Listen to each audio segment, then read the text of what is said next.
he will go on keeping his side of the covenant. But he still expected certain things of us. And since he promised the survival of life, he expected us to treat life as sacred. And he makes it quite clear, if you read Genesis 9, two things, one connected with human life and the other connected with animal life. From now on, animals could be used for food, for meat, but they must be properly slaughtered. And the way that was put in those days was that the blood must be drained. You must be absolutely sure that the flesh is dead before you eat it.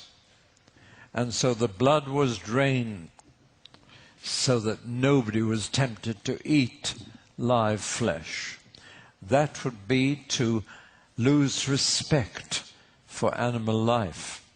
But when we come to human life, God expected us to treat human life as sacred, as something in the image of God. However bad a person may be, they are made in the image of God. They are sacred. And therefore, to murder is sacrilege. And if we are going to maintain the sacredness of life, God tells us he expects capital punishment for murder. Probably the majority of countries in the world now no longer practice capital punishment for murder. And in America, I would think some states do and some states don't. Which is the majority, I wonder? Whichever it is, you're divided on the issue. God is not divided. He says, I will sustain life, but you treat it as sacred. My country abolished capital punishment for murder in the 1960s. And as soon as that happened, I said to my wife, we've lost the sacredness of life. Murder is now simply theft. And the punishment for it is the same as for serious theft. It is no longer regarded as sacrilege. It is simply stealing a life. And therefore life imprisonment is the punishment. And it's rarely a whole life now. But when that happened, I said to my wife, the next thing will be abortion, and the next thing after that will be euthanasia. It's bound to follow. Once you no longer see life as sacred in the image of God, then you will destroy your own youngsters. You will destroy the elderly once they've got a bit useless. And sure enough, it's happening right now. We have lost the sacredness of life. Now, that was not a condition of the covenant, otherwise God wouldn't be feeding us now. It was an expectancy that he hoped would follow, that we would treat animal life and human life with respect. And human life particularly is made in the image of God. Unfortunately, we've got so brainwashed in a sense by evolution that we're simply animals, that we no longer draw a clear distinction between animals and humans. But in the Bible, they are very different. Animals do not bear the image of God. We do. And that is why murder is sacrilege. And a life taken should be paid for with another life taken. But even though we no longer keep this very widely, God keeps his covenant. It was unconditional. And we know exactly how long it will last, as long as the earth remains. And the earth is still here, and we're still here. God has kept his promise. Now, why did he promise to do that? Because if he hadn't, he would never get his family. He wants sons and daughters in his family. He wants human beings to relate to him. He constantly says in the Bible, all the way through, I will be their God and they will be my people. That's what he wanted. A bigger family, relationships. And so he's got to preserve the human race or he won't get any more in his family. That's the basic purpose. That's why you're here. That's why I'm here.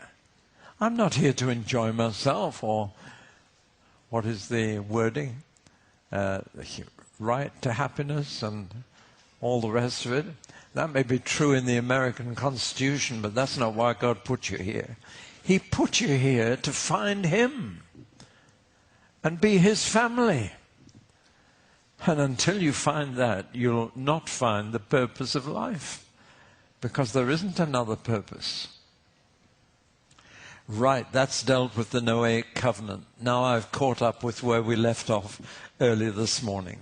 So let's look at the next covenant he made, rather later than Noah. He made it with a dear old man who was living in a brick-built house with lovely fireplaces and bedrooms upstairs, a 2-story brick house, I kid you not. If you go to Ur of the Chaldees, there are the most sophisticated brick houses you've ever seen. 4,000 years old. I got a photograph of one and showed it to my wife, and I said, "How do you like to live in that house?" She said, "Bit old-fashioned." I said, "It should be. It's 4,000 years old." And an old man who lived in a comfortable brick house with lovely fireplaces. God said, "I want you to live in a tent for the rest of your life." I don't know many 80-year-old men who would leave a nice house and live in a tent for the rest of their life, and not only live in a tent, but go far, far away to a country he'd never been, never seen, leave his friends and relatives behind and go. And that dear old man went. And had he not, we wouldn't be here today. Abraham is the father of us all, says the Bible. And he was. Just one old man leaving a pagan place with its weird gods and goddesses and setting off on that long trek at that age, and with his wife that age too, and going to a place they'd never seen. Because Abraham trusted and obeyed God and set out on the journey, God said, "I'm going to make a covenant with you." And it's an amazing covenant.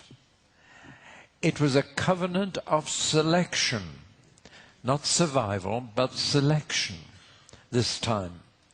To select Abraham and his descendants to be special people. And God repeated the covenant with his son, Isaac, and his grandson, Jacob, with 3 generations of men. God married them. For a testament, a covenant is in a sense a marriage. It's an I will. Now, why did God choose them? Were they better than anyone else? No. In fact, they weren't very good people. All 3 of them lied, deceived others to save their own skin. You read the story. They're not great, good people. The only thing about them that made them unique was that they did what God told them. They trusted and obeyed God's word. That's all. And for that reason, God made a relationship with them. And amazingly, God took their 3 names into his name. And from then on was always known as the God of Abraham, Isaac, and Yaakov. That's the name in Hebrew. And he took their names for himself and is still the God of those 3 men. If you want to know which God we're talking about, it's the God of those 3 men who obeyed him